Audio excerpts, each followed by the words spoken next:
Hey there, Grumpy Old Fart here.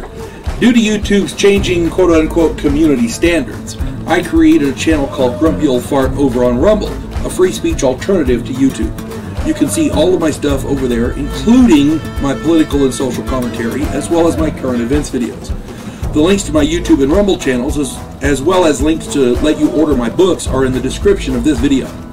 If you enjoy my content, please like, share, subscribe, and comment. I welcome your comments, even if you disagree with me. Now, on with the video. Hey there, Grumpy Old Fart here. I'm doing an advanced Dungeons & Dragons monster story, or not really a monster story, but a monster video on the Piercer. I do these videos to try and help out the less experienced dungeon masters to make their games, help them to try to make their games better and more imaginative, more enjoyable. And towards that end, you got to have quality monsters. That's all there is to it. Dungeons & Dragons are great, but a little variety is nice. Variety is the spice of life. So here we go. The Piercer. Piercers are one of the more devious monsters that any dungeon master can put in their game, especially they have to be in an underground setting, a natural cave formation. It can't be where somebody carved a mine or somebody carved a fortress underground or something. It can't be in an inhabited place. It's got to be a natural underground cavern with stalactites. The Piercer is on page 78 of the Monster Manual. Be sure to read up on the critter very, very thoroughly before you use it in your game.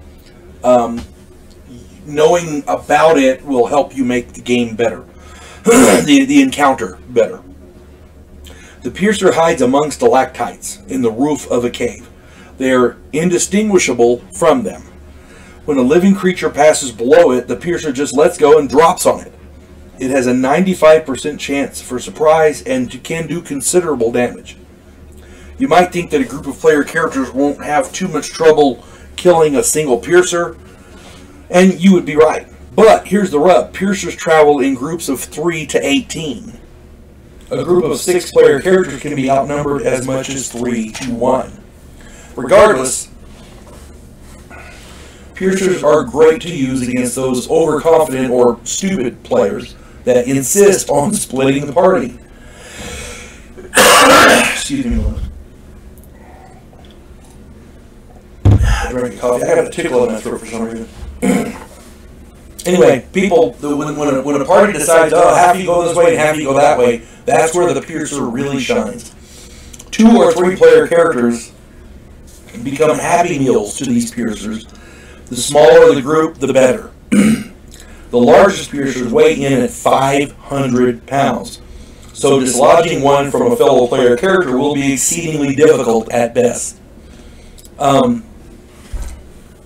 There's rules in the books about how much a character can lift, depending on their strength and other factors.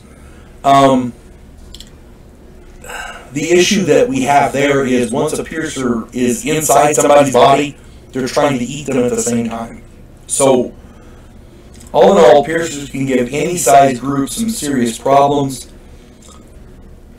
But here's the kicker. When they split the party, the Piercers can really outnumber the players.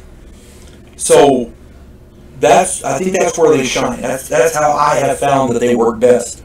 Years ago, I had a party searching through caverns for a lost treasure. 2 of my players were always running off by themselves. Excuse me. This time, they didn't return. So by morning, when the other 4 players went to look for them, the Piercers finished off the entire party, because instead of having 6 players to deal with, they killed 2 and then they only had 4. You see what I'm saying? Divide and conquer kind of thing. It's not far-fetched, and for a DM it's not really hard to do. Piercers can be very, very effective. And again, the fact that these things look like stalactites and the roof is filled with stalactites, the roof of the cavern is filled with stalactites. Most player characters don't think to look up there. I know I don't. I mean, you should, but I can understand why they don't. Because characters players whose characters spelunk a lot through underground caverns and things, you're looking for, you know, bad guys. You're looking for traps. You're looking for this and that. You're looking for the monster that's over there behind that rock. You're not looking into the ceiling for something to drop on you.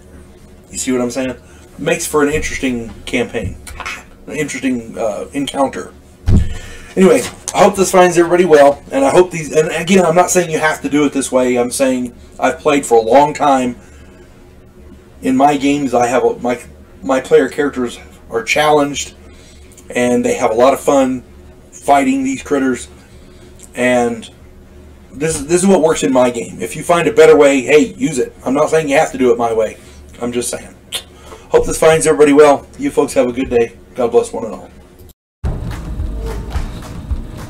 We elect cookie-cutter politicians every single election cycle. Yes men who maintain the status quo and do just enough to make us believe the system still works.